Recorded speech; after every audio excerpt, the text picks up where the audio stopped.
Hello everyone, we're Team 11 and we'll be talking about Islam today. Prior to this project, we interviewed Dr. Fabrice Usman, a professor at Regis University who practices Islam.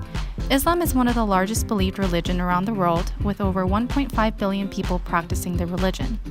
So it all began in the 7th century when Muhammad was meditating in a cave. During his meditation, Angel Gabriel appeared to him, telling him that he has been chosen to be the last prophet of God, and he would be the one to teach the people how to live a proper life with God in mind. After being approached by Angel Gabriel, Muhammad did not really understand at first what he was supposed to do as a prophet. But then, in about 613, Muhammad began preaching throughout Mecca the messages he received. He mostly traveled around what is now Saudi Arabia to preach the words of the Quran. His teachings were similar to those of Moses, Abraham, and Jesus. He stressed honesty, kindness to family, and charity to the poor. He taught that there was no other God but Allah, and that Muslims should devote their lives to God. Muhammad was believed to be the final prophet of God. The two core values Muhammad enforced was the idea that there is only one God and one religion. In Islam, the commonly known names in Christianity, such as Jesus, Moses, and Abraham, are considered as prophets also. In 622, Muhammad was forced to travel from Mecca to Medina with his supporters. This journey became known as the Hajj and marks the beginning of the Islamic calendar. Some 7 years later, Muhammad and his many followers returned to Mecca and conquered the region.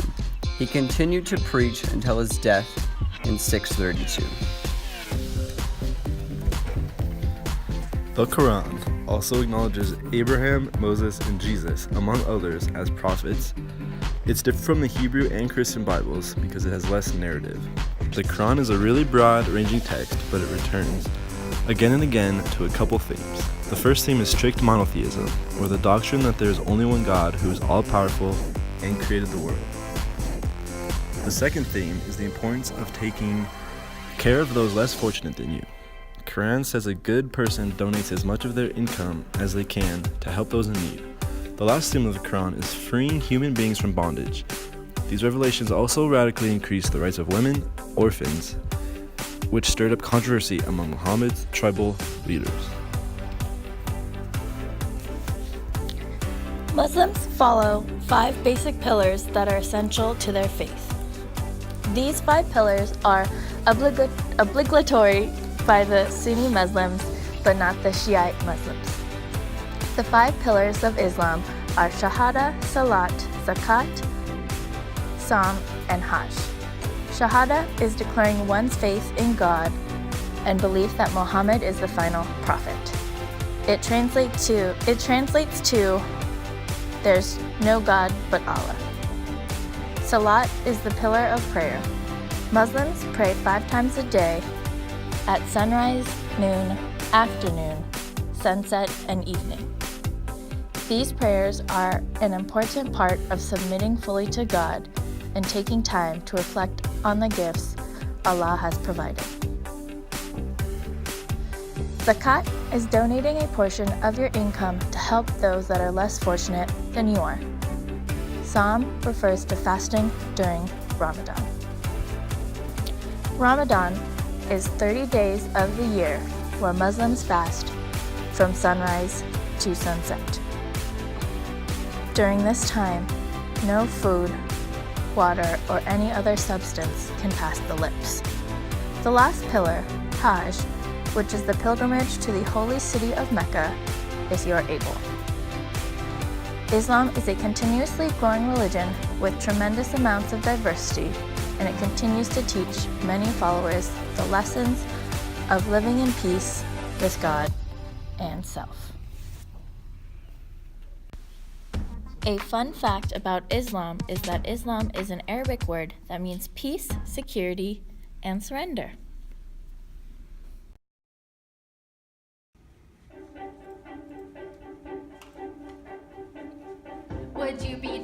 Islam. While there are many good things, there's no central authority, and its rich history, idea of totality, energy exists everywhere. We are all looking for this. It's about art and words. Holy traditions are the 5 pillars. Declare prayer, Ramadan. Give to the poor, visit Mecca. Hey, this is Islam, and let me tell you, our 5 pillars, it's what we live by. It's hard to pray back toward Mecca, but we still try hard. It's what we live by. Hey, this is Islam, and let me tell you, here's our practice. We read the Quran, we practice empathy and compassion, and we're united when we pray. How does Islam point to God? We fast from sunrise to set. No water, nothing at all. It's called Ramadan.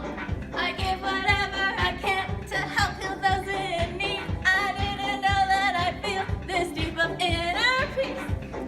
The link to Mecca is called pilgrimage. With you live by the pillars, it provides a way to heaven. Islam, and let me tell you, it's history.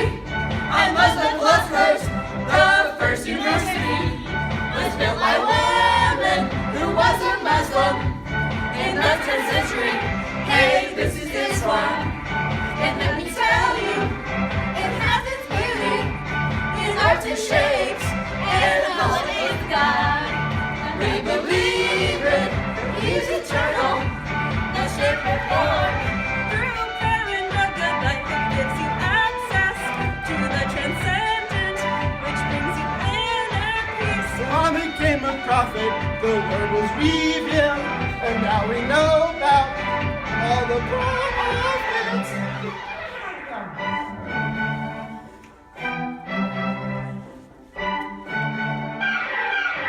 Hey, this is Islam, and let me tell you, we pray to Allah, we also meditate.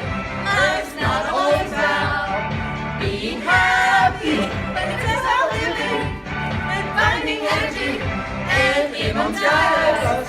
We pray together, and we're united when we pray. Through prayer and good life, it gives you access to the transcendent, which brings you inner peace. Through prayer and good life, it gives you access to the transcendent. So ask us questions. Yeah!